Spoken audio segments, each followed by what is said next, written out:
Hopefully everyone can hear me. We've got some activity going out in the Sacred Circle out in front, in the window behind my computer here. So welcome to everyone. Hello from the MSU campus. It's great to see you all and have you all here with us today.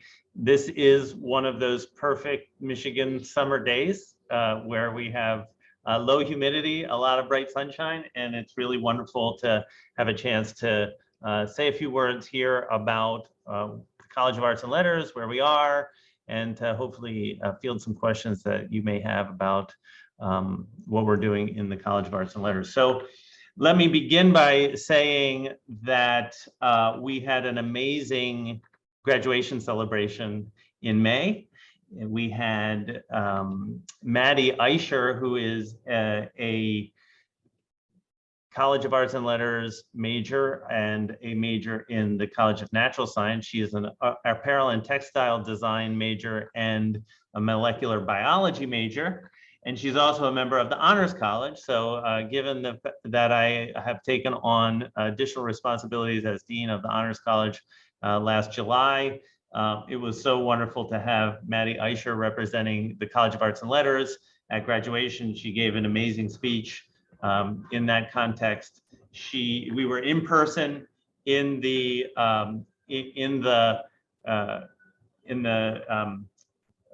Breslin Center, and it was great to have everybody back in person together. And Maddie actually is going on to she's doing a little bit of a tour of Europe right now, which is great to know that she's able to do that. And then she'll begin her job for the skincare conglomerate SuperOrdinary in New York City. She's going to be a community manager there. So those of you who are in the New York City area, Maddie Eicher will be coming your way soon, and she'll be bringing all her creative energy and brilliance there to you. Jacob Teat was the speaker from the alumni side of the college, and Jacob, some of you I think may know, is an investment service attorney at Veteran Price in Chicago, and he's also the co-chair of the Diversity, Equity, Inclusion Committee for us here in the College of Arts and Letters, and he's doing that with Tanya Collier. So, and I think there's some people on the call here who are on that committee. So thanks to Jacob for his eloquent words at graduation and for his leadership in the Diversity, Equity, Inclusion Committee there. As I said, it was wonderful to be in person. We are in this phase of coming out of the distant learning environment from the pandemic. We were able to have a pretty much of an on-campus experience this past year. In the spring, we did begin remotely because of the Omicron variant rearing its head in Michigan.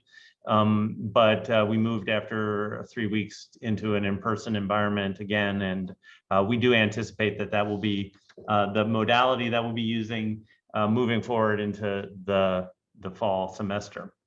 So let me say a word or two about the incoming class, because we just mentioned graduation and celebrating the success of our students who are graduating, but we have a very big incoming class this year. We have one of the biggest incoming classes in MSU history. We have about 10,500 or so new students coming in as first-year students, and I am happy to say that we have the biggest class that we've had in over 10 years coming into the College of Arts and Letters. And so I think part of that is a function of a bigger MSU class, but also part of it is a function of the work we've been doing in the college to create an environment in which students can pursue meaningful work, education, study abroad, experiential learning here in the college. And I also think that there is an aspect of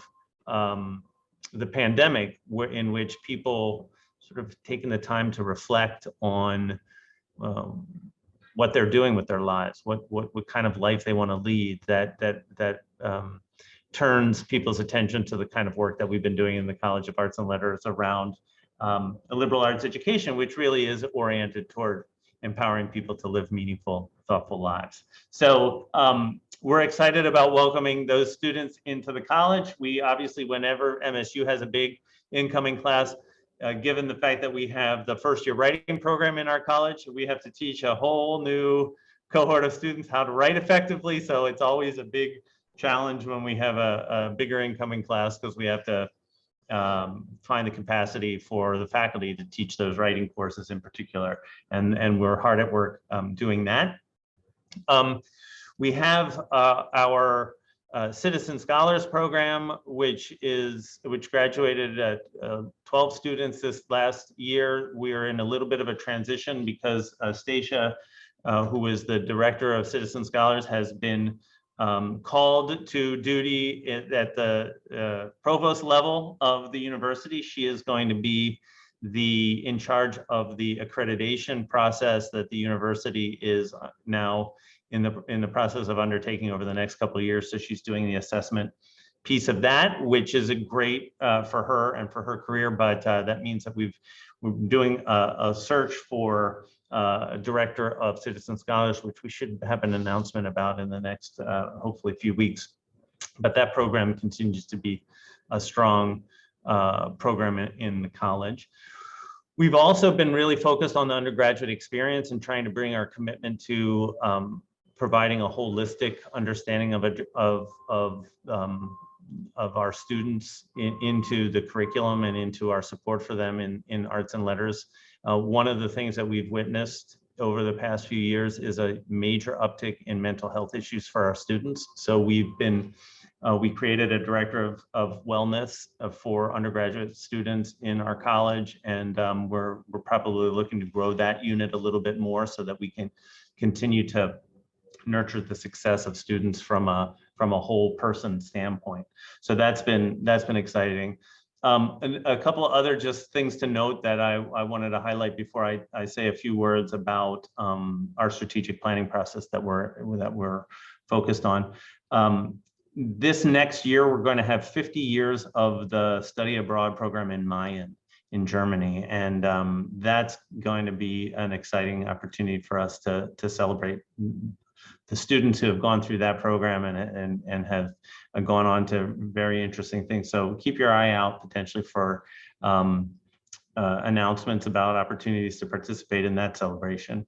And then one of the things that's happening this summer that's pretty interesting in terms of showing you how we've tried to adapt to the new landscape with regard to COVID is the Spanish program has created a Spanish immersion institute in the summer here on campus. And so we came up with this idea when we were struggling with what it would mean to do study abroad during the pandemic. And so what we've developed is an on-campus program in which students come and live on campus for a few weeks and study Spanish and speak Spanish and learn that language. So that's a kind of a good example of how we've tried to be innovative during a period of great challenge with respect to our ability to do some of our core issues connected with our mission. So study abroad, we're always a leading college in study abroad, but having had that be difficult to do during the pandemic has led us to some of these innovations. We're happy to say that we're moving back into more study abroad this year. I think we're this summer at probably around 70% of what we were pre-pandemic. So we're getting closer to bringing that back. Let me say a word or two about the strategic planning that we're doing in the college, and then maybe open it up for some questions. I see we're starting to get some questions, so that's great. Thank you.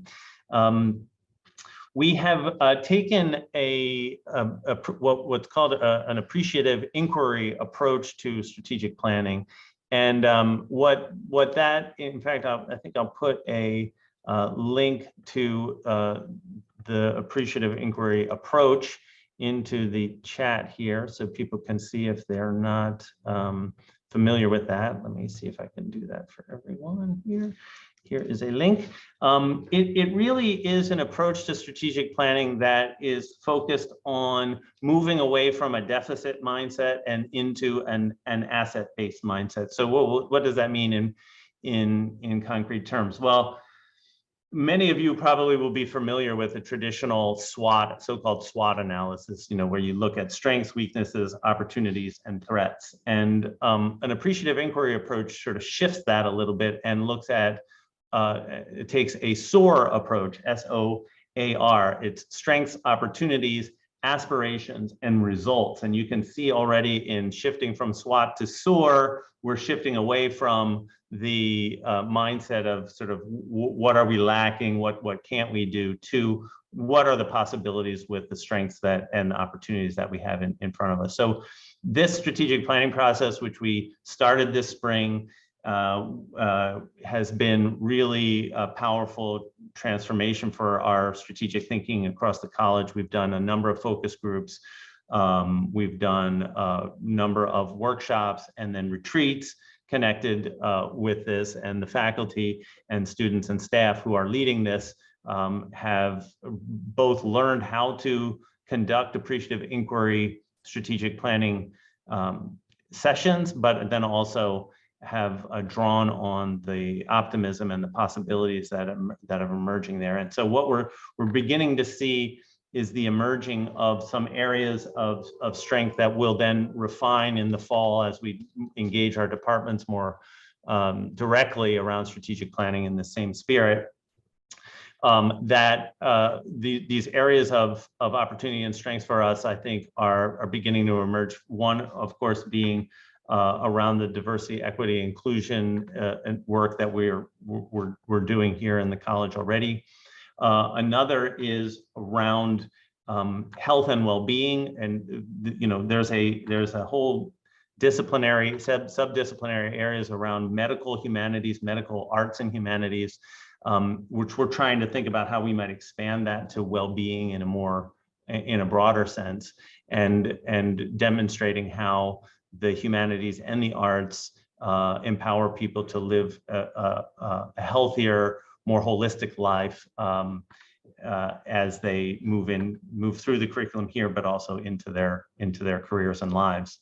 And this all ties in with a major, university strategic plan at MSU, which we now have in place. And I probably should have I can probably give you the link in a minute to the university strategic plan. But the major pillars of that plan are student success, faculty and staff success, innovation for global impact, sustainable health, stewardship and sustainability, and then diversity, equity, inclusion. And I will just mention two major initiatives that we're really focused on in the College of Arts and Letters in regard to the university strategic plan. The first is this university-wide arts strategy. And the thinking and the hope is with the arts strategy is that we can place the arts at the intellectual and creative heart of the university. And to do that, we're focusing on three areas: on education, on research, creative activity, and then on placemaking. So making MSU a place where the arts thrives, but also where that creativity that's connected with the arts is infused into everything that we do, from the classroom to the research lab. So we've been partnering with other colleges. We're in conversations with FRIB, which is just opened this year for its research, and they have a robust arts program associated with that for the rare isotope beam that they have now operating, which is exciting. And really thinking about ways that we can partner with our colleges, with other colleges, to put the arts at the center of the MSU mission. The other exciting aspect that I'll mention, and then we can open it up for conversation, is the major ethics initiative. We're creating an MSU Ethics Institute, and the idea for this is, many universities have ethics initiatives and even centers and even institutes at their universities, and MSU is trying to think in a broader way about ethics, and to think of ethics as infused in the education curriculum, first of all. Second of all, infused into our research efforts. But then third, and this is really the thing that differentiates this initiative from others, is to have the Ethics Institute focused on institutional transformation. If you think about how an institution operates, from how it goes about purchasing things through the purchasing office to how it does landscaping in the infrastructure and planning group, how it does athletics and all of the other non-academic aspects of an institution that are important and operating, those areas of activity also have to have an ethical component to them, have to be ethically informed by ethical behavior and action. So the Ethics Institute is designed to be an academic endeavor, but it's also designed to be transformative for the whole university, which I think is very exciting. It ties into the diversity, equity, inclusion work. It ties in with the work around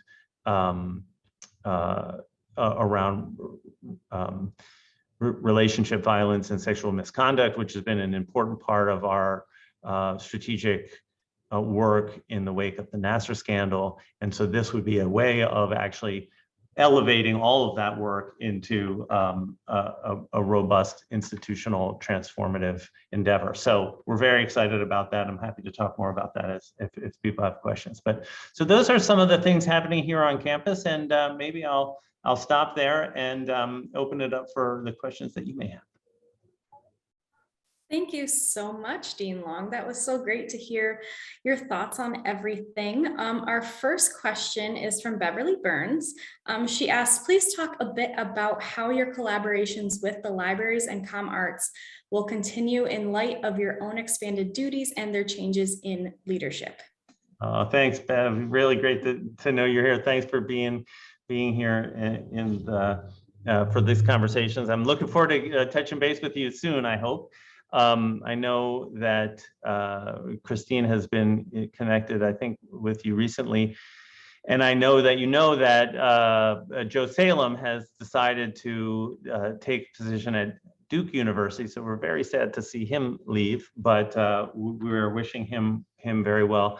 That work, the collaboration that we have with the libraries and with ComArts-Sci, Communication Arts and Sciences, continues to be sort of at the center of the work that we're doing with the art strategy I had mentioned before. So the library is a key stakeholder in that strategic initiative. So this art strategy around placemaking, around positioning students to have the skills that they need to bring creative energy into their work, do collaborative projects around the arts, and to use the latest technology in the arts, which we have our digital scholarship lab in the library, which has been a long-standing collaboration between us and the College of Arts and Letters and the library, is sort of the proof of concept that we can do this at a scale that will draw in students and faculty from across the university beyond the College of Arts and Letters. And having the partnership of Communication Arts and Sciences, the libraries, and the work that we're doing in Cal is a really important component of that. Now, you asked about my expanded duties as the Dean of the Honors College. So one of the things that I'm happy to report about is that being the Dean of the Honors College is very consistent with being the Dean of the College of Arts and Letters, insofar as the mission really is very similar. In the Honors College, we are trying to empower students to put their core values into practice in ways that make for meaningful transformation in the world, and to give them research opportunity, creative activity opportunity to do that at scale. In the Honors College, we have a full university scope, which is exciting because we can talk to engineers about the importance of the arts, and we can talk to artists about the importance of engineering. And that's where I think the opportunities come with this collaboration with the library around arts and communication, because a lot of our honor students are very excited to be working directly with faculty. And one of the pieces of that collaboration is to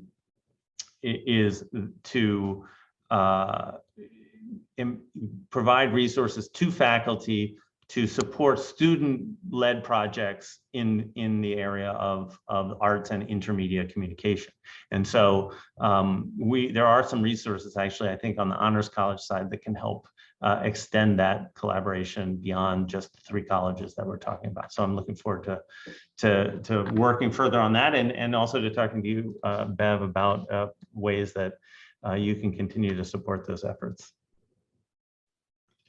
And thank you so much. Our next question is from Jackie Mackey. Can/will faculty and staff, as well as students, be encouraged, required, or welcomed to participate in the next Ethics Institute? And who will lead that effort? Thank you for that question, Jackie. It's good to see you here. Thanks for being here today. So as we look at the 3 elements of the Ethics Institute, the education element, the research element, and the institutional transformation element, there are opportunities. I'll start with students, first of all. There are opportunities for students to participate in each one of those areas. And in fact, if I can pull up the ethics website so you can sort of see a bit of the overall scope, I will post that into the chat there. But from an educational standpoint, our goal is to infuse ethics into every major at the university, and of course through the general education program as well. So hopefully students will, the vision is for every single student who comes to MSU, undergraduate student, and of course on the graduate level there's a little bit of a different strategy, but for undergraduate students, for all of them to have a substantive engagement with ethics. And so that means the ethical theories, ethical questions of applied ethics will be infused into their major coursework, but as well as into the general education program. And of course, as you can imagine, when we're dealing with a university at this scale, it's going to take us some time to reach that goal. But that is the vision for this, that part of what an MSU education will be known for is to be rooted in meaningful ethical foundational knowledge, as well as ethical practice and behavior, which is obviously, it's one thing to know, it's another thing to put it into practice. So one of the ways the Institute envisions doing that for undergraduates is to create an undergraduate internship program with units across the institution outside of the academic side of the university. So if you think about, the Office of Planning and Budget, for example, where if we can have some undergraduate interns who are focused on the ethical components of that activity, budgeting, of course, itself being at its heart an ethical activity, then we've opened up opportunities for undergraduate students, as well as help shape the ethical life of that particular unit. So thinking about those sorts of internships in the purchasing office, for example, in the IT, in the Office of IT, in athletics, in other areas where we can, really give students an opportunity to put what they're learning in the classroom into practice in a meaningful internship. That's just one example of how we're thinking about that for students. The other aspect that you asked about is around faculty. So we have a number of faculty who are focused on ethics, both in the College of Arts and Letters, but also across the university. We have, there's a new chair in the College of Business who is focused on responsible artificial intelligence. And so we're thinking about potentially having a center within the Institute that's focused on data ethics and all of those issues around technology and how it impacts our lives. As a potential component of this. What we're doing right now is identifying the faculty, the work among the faculty that's already happening around ethics, and bringing that together as we build the Institute. We are probably going to be doing a search for the executive director of the Institute in the next month or two here, beginning with that call. And that'll be sort of a founding director who can help shape the broader initiative as we move forward. I see the other question coming from Jackie is about the folio chair. So yes, so we have an amazing new Father Jake Folio, chair of spirituality, and Morgan is doing a wonderful job in the Department of Religious Studies, bringing the question of spiritual practices into the life of the Religious Studies Department as well as the college. And what we're envisioning here, Jackie, is actually one of the things we're sort of talking to a couple of donors about is the possibility of building a cluster of faculty positions connected with the chair of spirituality. So we would maybe have ethics and spirituality, a professorship in ethics and philosophy, and then a professorship maybe in ethics and the law, because the law school is a key partner here, and allow those faculty members to work together to be at the center, sort of this so-called maybe spiritual center of the life of the Ethics Institute, because we're definitely going to have a lot of faculty and students who are thinking about applied opportunities for ethics. Environmental ethics is an important, sustainability questions of climate change and things are very much in line with what MSU wants to move forward as we think about the strategic plan. Health disparities is a big part of our health pillar, sustainable health pillar of the strategic plan. Those areas are important areas of ethical investigation, but they're also very applied. What we really need to have in addition to those applied fields is a deep and sophisticated understanding of ethical theory and the foundations of ethics across a variety of different cultures. And so part of the vision here would be to have some partners for our current chair of spirituality to work to drive that initiative forward in a meaningful way. Awesome. Thank you so much for answering that question for us. Our next question is, what was an unexpected benefit of being both the Dean of Cal and the Honors College?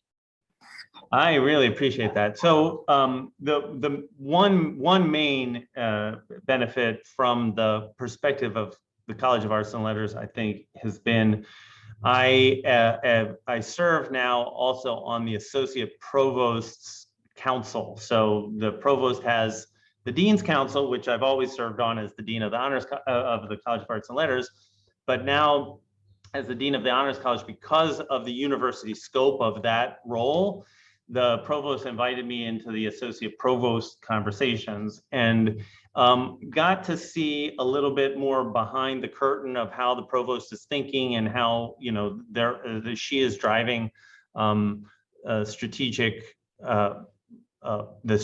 implementation of the strategic plan, but also her own strategic thinking around the future of MSU.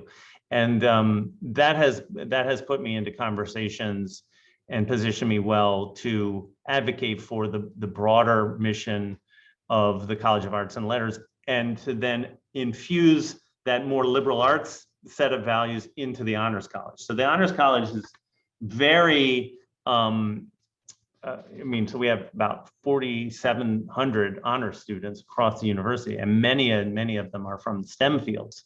And what we're finding is that the students who are most successful are students like Maddie Eicher, who I mentioned at the beginning, who bring a diversity of disciplines together. So she is a molecular biology major, but she's also an apparel and textile design major.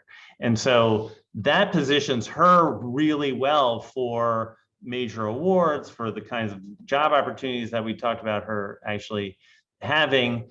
But as I look at, as the Dean of the Honors College, looking at these major national and international fellowships, which we're responsible for in the Honors College, it's very clear that the students who have a more wide-ranging understanding of who they are and what they're trying to do are more competitive for the big awards like Rhodes Scholarships, like the Marshall Scholarship, Goldwater Scholarships, these big awards that, you know, empower them to do the great things in graduate school. So, and beyond. So I'm trying to bring the virtues of the liberal arts from the College of Arts and Letters into the Honors College. And I'm trying to bring the values, the sort of institutional scope of the Honors College into the life of the College of Arts and Letters, so that we can have a more robust impact on the life of the university. Well, it seems like you're doing a great job. Thank you. The next question I have is, what are you looking forward to most within the next year? The opportunity we have here coming out of the pandemic, where people are thinking differently about work, the nature of work, they're thinking differently about scholarship, about education. It really provides us with a huge opportunity to put our liberal arts values into meaningful practice as we move forward. So what I'm looking forward to is the ongoing strategic planning process through appreciative inquiry, getting the College of Arts and Letters into a position where we can talk in a very coherent and strategic way about, here are the areas that we're working to make a difference in students' lives and faculty lives and in staff lives, and in then the broader community impact that we can have through that.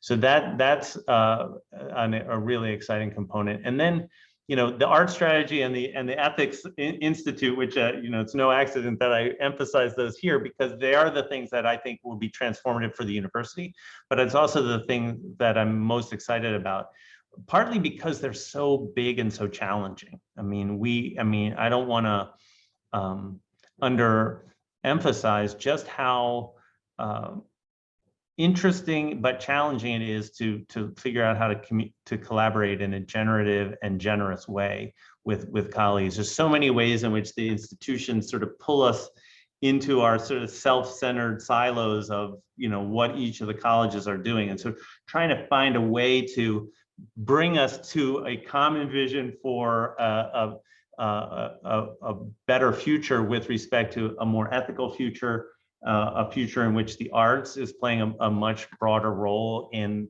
the life of the university, so that we're thinking more holistically about the major challenges we face in the society.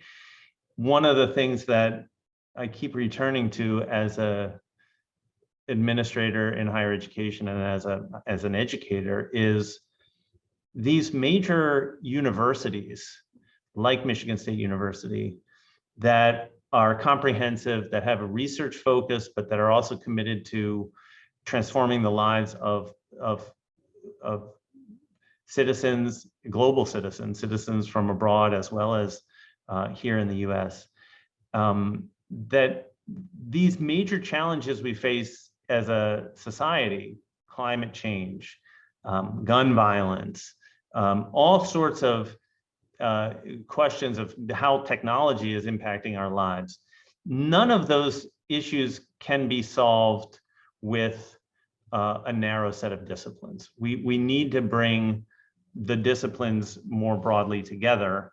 And the role of the arts and the humanities in that is really critical in a way I think people are beginning to see in a different light because of the pandemic. We know we have a technical solution for the virus with respect to the inoculations we can provide and all of that. But if we don't have people taking the shots and and being willing to do that, then we see that, you know, the social sciences, the humanities, and even the arts, in terms of getting people to think more holistically and creatively about their lives, have the role to play in these bigger questions.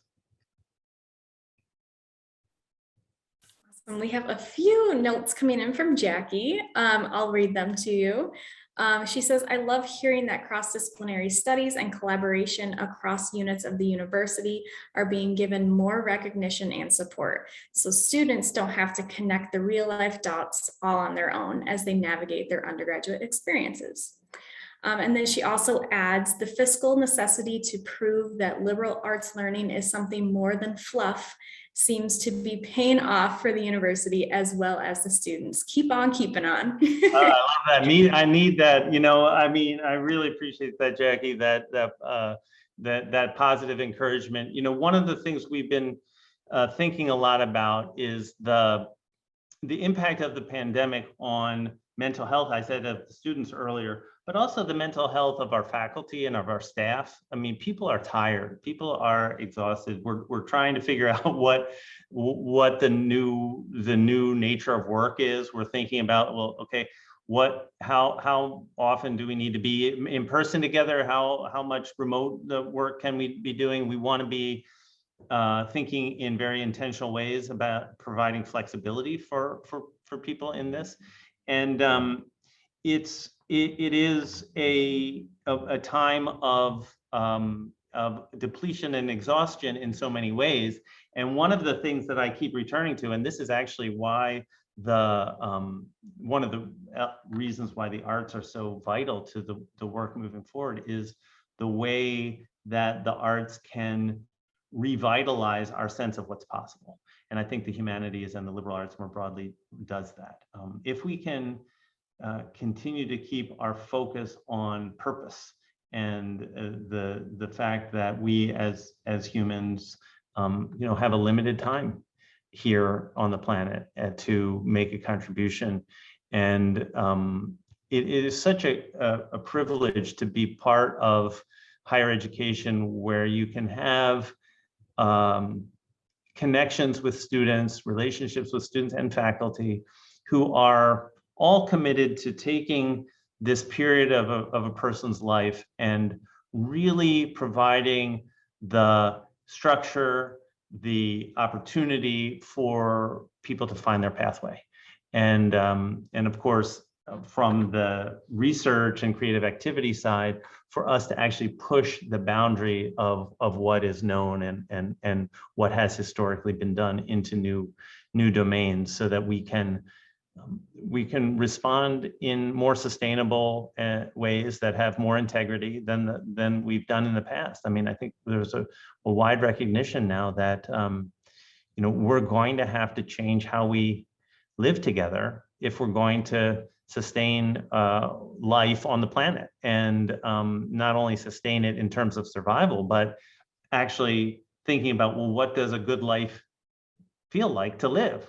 And that's really at the heart of what the liberal arts endeavor is all about. So it's a privilege to be able to not only advocate for that here at MSU, but to see that the strategic leadership that we have in place is embracing that vision as well. A lot of work to be done. I don't want to be Pollyanna about it, but it is heartening to see the progress we're beginning to make. And I do think this moment in, I think, world history, in society's history with respect to the pandemic, is a really important sort of turning point for us.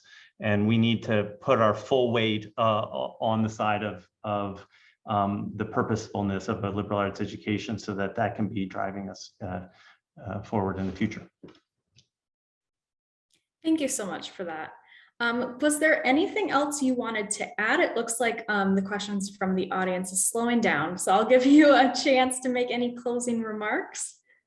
Well, I'm just grateful for the time you've all given us this afternoon to listen to a little bit about what we're doing in the College of Arts and Letters. I am grateful for the support you all are providing for us, for the vision that we're trying to advocate and put into practice moving forward. As I said, it's a real privilege to be part of the MSU community more broadly. This university is a remarkable place filled with people who are committed to putting values into practice. And one of the things that has been so heartening for me, and the thing that I return to as I get up in the morning and think about, okay, what do we have on the docket to do, is just the the commitment that people associated with MSU have to think intentionally about the values that they care most deeply about, and then intentionally too about how we're putting those values into practice in our relationships with one another and in the world we're trying to create together. So it is wonderful to be with you this afternoon, and I hope everyone has a wonderful rest of your day and into the weekend coming up. Awesome. Thank you so much, Dean Long. I really appreciate your time with us today. And also thank you to all of our attendees. It means a lot to us to have so many donors and alumni that care about the work and the research that we do here in Cal. But with that being said, I hope you all have a great rest of your week, and go green. Go white. Great to see everybody. Thank you. Thank you.